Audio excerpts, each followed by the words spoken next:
Hi, I'm Nicholas Wallwork. Now, I've brought you inside one of our new flats here. Not quite finished, a bit of snagging, a few bits and bobs. There's an oven to fit over here, but I brought you inside because today I want to talk about planning your layouts, planning the layout for your site, internal layouts of apartments, rooms, could be an HMO. This one's a flat, this is a 2-bed apartment we're in today. If you'd like more tips, make sure you watch right to the end of the video. This video is full of tips and tricks on layout, whether it's about restrictions on the sizes, whether it's about certain layouts for future use, thinking about your target market. We're going to cover it all. Some great tips right up to the end of this video. Make sure, please subscribe if you haven't subscribed yet. We'd love you to join our community and hit that bell icon so that you get notified of next videos. They don't go silently on. We're posting videos every couple of days. As often as we can get content out to you, I want to hear what you want. Let me know what you'd like to see on future videos. We will make a note of it. And potentially we'll mention you on the channel. If you'd like to be mentioned, put your name, give me a great idea for a video.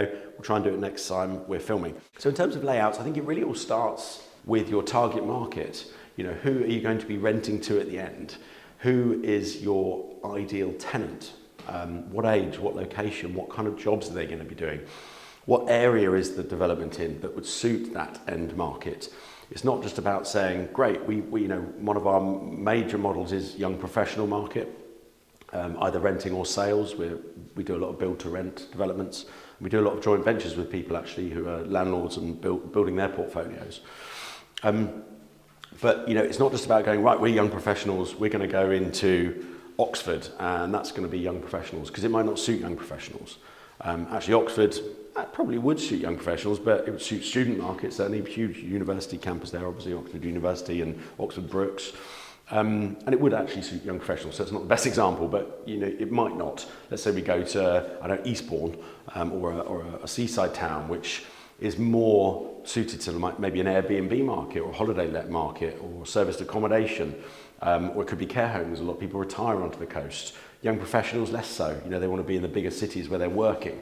So don't just pigeonhole yourself into one area. Be prepared to change your strategy depending on the property and its location. And then what do you decide? When you've decided what that end use is going to be, how do you lay them out? Well, in this one, interestingly, we've gone for a bit of an open plan layout. As you can see, guys, panning out. This is the lounge and kitchen, so it's gone open plan. And what we'll do, we'll jump in one of the apartments in a minute, and you'll see that a lot of them have an actual separate kitchen. So I'll show you a couple of different layouts. And the purpose for having different layouts is that you'll have different people that want them. We've got 44 apartments in this site. This is a Menti client site that I'm effectively joint venturing on and building their site out with them. And we want an array, and we have different worktops in a number of the units. We've gone for like 2 or 3 different worktop types. So there's kind of an apartment for every style. We've got 1 show home at the moment. There's another 2 coming online in the next 2 or 3 weeks. So I'm going to show you that on next month's videos. So yeah, hit that bell icon, guys, and you'll be shown. Follow me through, hit that bell icon, and you'll be notified when that video comes online. Again, in terms of sort of layouts, on this particular one, we've got a nice ensuite. Now, this is something that I'm known for, is my sort of quadrant style ensuite. If you can scan back to that, chaps, it's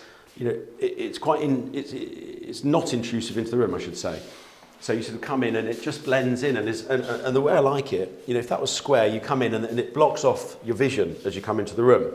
And actually, with blocking it off, it just opens the room out as you walk into it. And that's really key. It makes the room feel nice and big and spacious, and a bigger amenity space. So careful space design can be really important. And we've got generous en suites. These particular apartments are for sale, so it's all about getting quality over quantity. And might have been able to get a couple more flats out of this block, but we didn't want to go back to planning. And we felt that it was important to give high-end product in this particular location. This location near Fleet in Hampshire is a high-end location. It's not knock them out cheap and loads of them. This is higher spec, people in their homes, it's on Help to Buy, and they want a really high standard. So, and you can see here, lovely, lovely doors. These are all very, very solid doors and really good high quality fixtures and fittings here. This is not the cheap stuff you get. Really, really solid, nice, thick door frames everywhere. And actually, you can see the actual doors themselves. You can't see that, but look at the thickness of that front door. That is almost hotel grade quality. So yeah, huge quality, and it matters. Don't forget on your layouts, Another important tip, don't forget storage. Now, I'll try and open this up for you guys to swing around, but nothing particularly exciting, but it's a nice space for a washer dryer, an extra washer dryer. You might not want that in your open plan kitchen where you're in the lounge. And you've got a nice water tank in there as well. So have a look at that as you come around. But ultimately, don't forget your storage. It's really important, especially in a small flat. And this can be, shelved out. It can be a nice airing cupboard. It's a really, really useful space for people when they are in a small apartment. And people value storage. They come in and go, well, there's not much storage in here.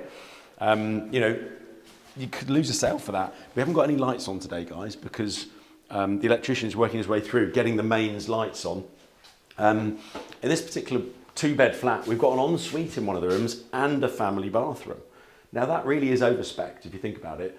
For in terms of quality, it's better to overspec than underspec. And then you ultimately got more choice at the end, more exit. This is the other non-ensuite room, but it's another large double room. So you'd probably likely have a bed in here and a wardrobe along the side, something like that. Oh no, the bed would probably go up here, wouldn't it? Headboard in there. You'd probably have your wardrobe with mirrored. I like to do my mirrored doors, as you know. Lots of space for the wardrobe and plenty ample room in here to swing a couple of cats. So yeah, in terms of layout design, you might note as well, look how high these ceilings are. I can't. Whoa. Okay, I'm sure. Okay, right. Don't take the mick in the comments, but I'm sure these are really, really high ceilings. We've gone about a foot to 1.5 feet higher than needed because of volume. It's another layout tip. Great in conversions. If you can find buildings which have got high ceilings, try and use them. There is a cost associated with that, I must warn you. Think of the extra plastering. On this particular site, 30,000 square foot, 44 apartments, going a foot higher, extra paint, extra plaster. It actually does add up on the site. If you think that foot by how many meters per flat, times that up by all of the rooms in all of the flats, that's a lot of square meterage, a heck of a lot of square meterage. And I think if we went another foot or two higher, which regrettably had the ceiling height to do so, especially on the top floor, the extra cost was like another £40,000 to go another foot higher. It's like, we've gone for the compromise, which is a foot higher than normal to create that volume of space. Volume almost counts for floor space. You can hear actually there's no furniture in here. It's incredibly echoey, but it's a big room. When you come in, you've got a bit of wow factor here. It feels really generous, and that's what we wanted to do in this luxury apartments. Give a bit more volume to them. If you haven't got floor space, which we do, we've got floor space and volume. It's kind of a double whammy, really. So I guess let's come back to the kitchen to finish off, but. Ultimately, there's lots to consider when doing the layouts. There's your minimum room sizes. Are you going to be using them for HMOs? We know that minimum flat size is 6.51 square meters with en-suites on top of that. So that's a minimum, but you don't really want to be hitting the minimum. Like I've tried to show you in here, we've gone higher for volume. We've gone big spaces. If you can do it and you've got a big office conversion, make sure you're generous enough with your apartment so you're not doing the wrong build. I did a build a number of years ago, probably 10, 12 years ago. We put 17, we did 3 HMOs, 1 per floor, but we fitted in 1 room too many on each floor. So all the rooms were quite small. They were all about, 8 to 9 square meters. Maybe a couple of them were even, close to the minimum, about 7 square meters. And they were just too small. So actually what happens on that particular block, it happens all the time. They take a little bit longer to rent. They don't rent for as much money. And the block's generally just a bit trickier to manage because there's higher turnover and people don't want to be in such a small space. So be careful when you're sourcing your site to pick something that can be converted into reasonable and good quality accommodation. You only make that mistake once. I've made it once, made the rooms too small, all completely above minimum space standards, of course, but that doesn't matter because a young professional target market wants reasonable amount of space. So that building tends to go to a lower end tenant because the rents are cheaper, and so then the whole building gets sucked into a sort of lower end rental and gets more damage. It's harder to maintain, all because we were a bit tight on the spaces. We wanted to get say 6 rooms in HMO rather than 5, and as much as I'd encourage you to maximise the space. I think I'm also known for maximising space. We've done lots of micro studio designs. But micro studios, we do about sort of 20 to 30 square meters in that range, and most around in the middle. But that's really quite a large space in reality, especially if it's well space designed how we do. And so I'd encourage you to be careful of cramming the rooms in. If the site doesn't work by having decent rooms, then probably don't do it. If it's too small, you know, that might work in some poorer, cheaper areas where that accommodation is in demand, and that's okay. Then that can be the strategy.